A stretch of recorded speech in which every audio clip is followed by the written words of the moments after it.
Okay everyone, welcome back.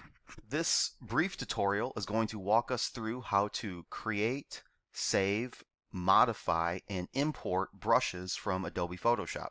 Now there's two big things to keep in mind when we're using Photoshop to make brushes, and that is because it's a raster-based program, the size of the brush that you create is going to be really the max size that you can make it.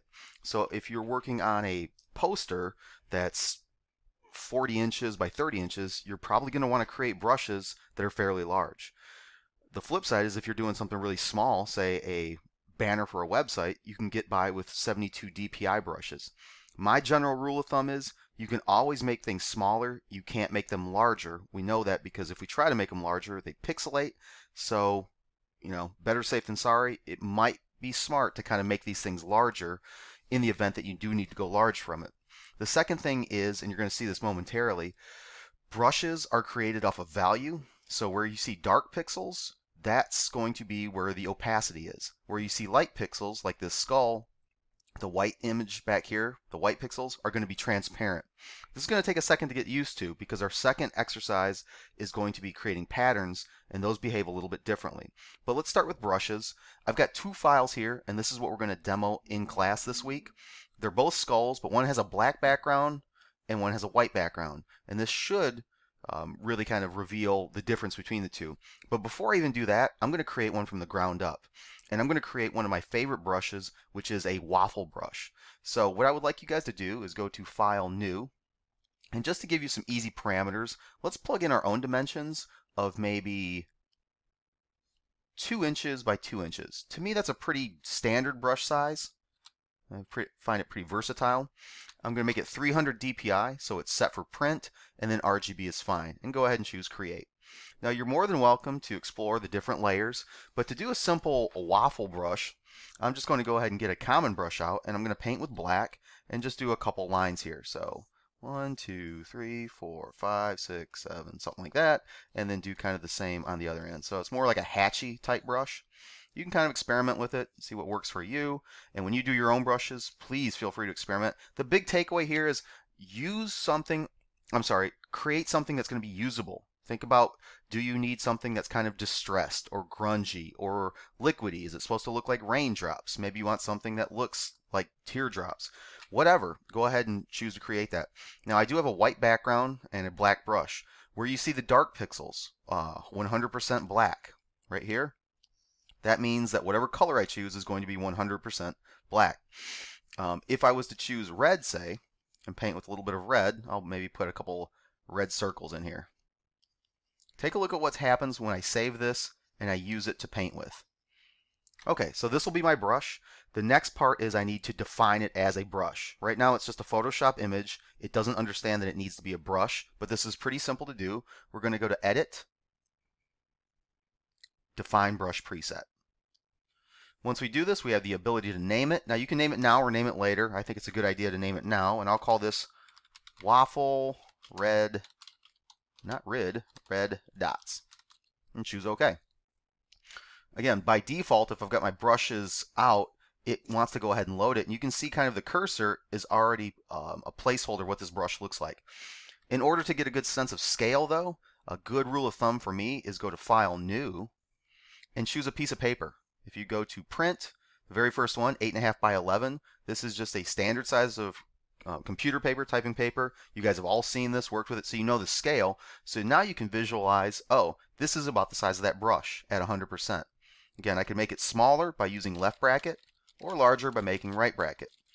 Let's go ahead and paint with black to prove a point. I'm going to create a new layer. I'm just going to paint once, zoom in a bit. Now take a look at this.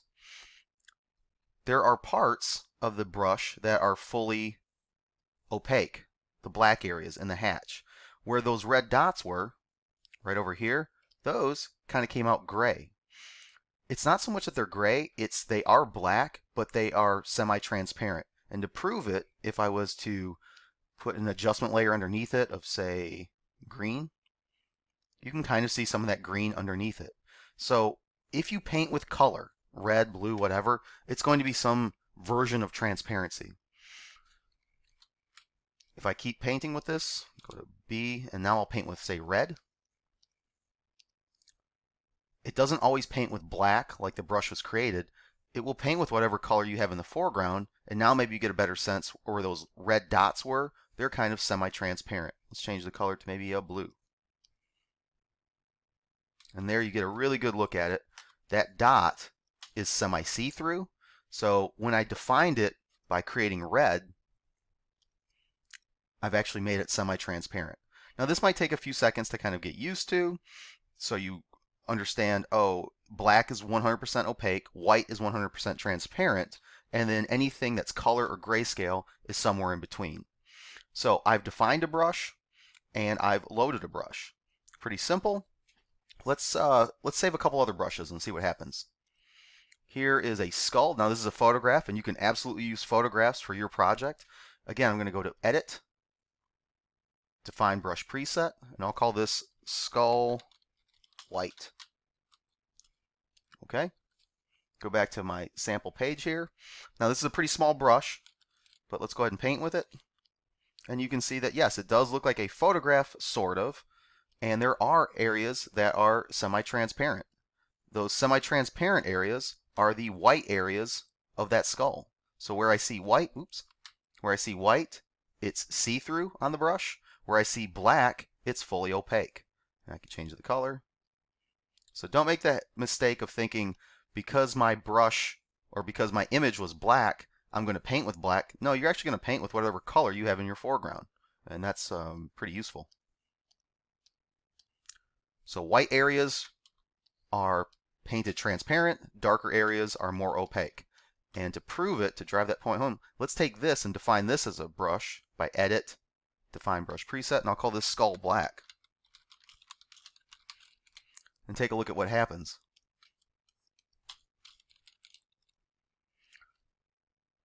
Now I'm actually painting a square brush, more or less, and then the interior is see-through. And that's because this document, the skull itself is lighter, the background is dark. Now I don't find this a particularly useful brush. In fact, a lot of the brushes I do not like are ones that have squared off edges. Sometimes they're useful. I'm not saying they're always bad. Just in my particular experience, things that have defined sharp edges are just not as useful, but you be the judge. There are instances where I think that they are kind of handy. More often than not, though, I like brushes that have seamless kind of hidden edges. But that's how we create a brush, and we've already kind of used them. So let's talk about actually how to save them, because right now if I was to close out Photoshop, I would lose these brushes. I haven't saved them out as a brush set yet. It's not difficult to do. What we're going to do is we're going to go to the Preset Manager. Now the new version of Photoshop has made this a lot easier. So if we were using CS6, it would be a lot more difficult. Now it's pretty straightforward. Here's my brushes. And you can see that here are those 3 brushes that I just created. They're saved in just kind of a common folder. Well, let's go ahead and do this. We're going to click on the little settings icon, or what I call the sandwich icon, the 3 lines. And we're going to go to our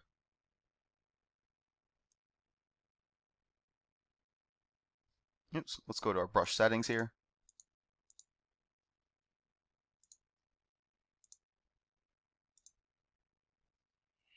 Maybe they moved it around. I'm looking for the preset manager, but let's try this. If I shift select these and I click on the plus icon,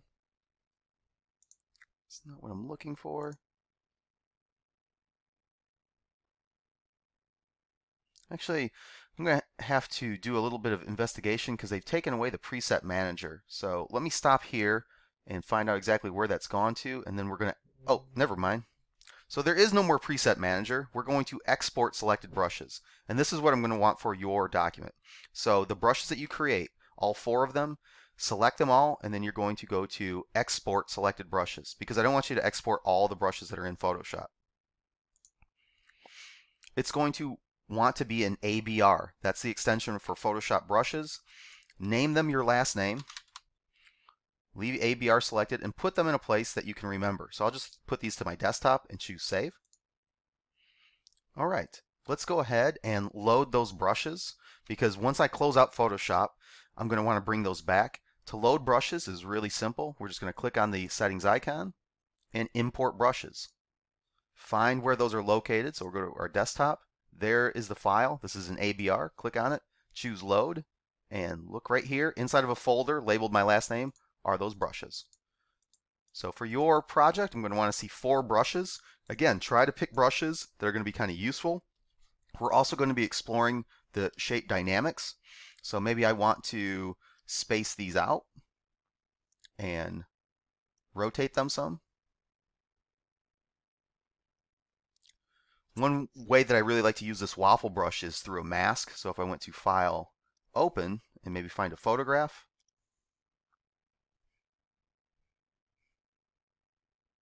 Let's see if I've got anything. Maybe I'll just find a photo real quick online.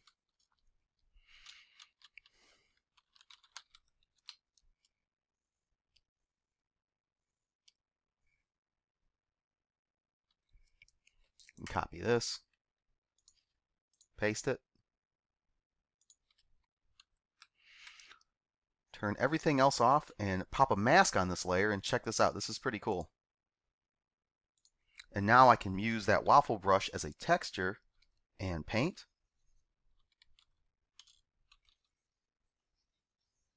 To kind of mask certain areas out. So it's kind of like I'm erasing, but with a really specific type of brush. And then likewise, I can also paint it back in by just painting with white. So if you're going to kind of create that breaking apart effect, which I know a lot of you have tried, this is a very, very handy way of doing it. And it gives you a lot of control. So that's brushes. That's how you create them. That's how you save them. That's how you load them. And that's how you change their dynamics. So good luck. Let me know if you have any questions. We'll demo it in class just to make sure that everyone understands. All right. See you soon.